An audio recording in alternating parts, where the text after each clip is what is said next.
सबसे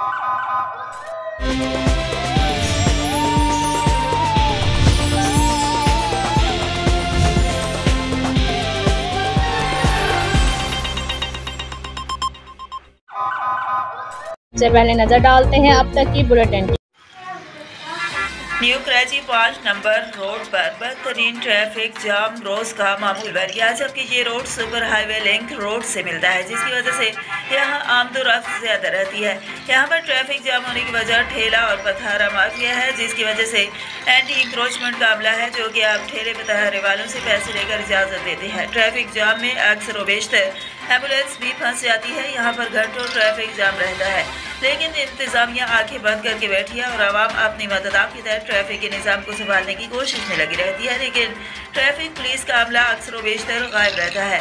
जिला इंतजामिया को चाहिए कि यहाँ पर ट्रैफिक सिग्नल नस्ब कराया जाए, ताकि यहाँ की आवाम के लिए आसानी हो और इन ठेला पथारा माफिया को यहाँ से हटाया जाए, ताकि ट्रैफिक की बहाली आसान हो। मज़ीद खबरों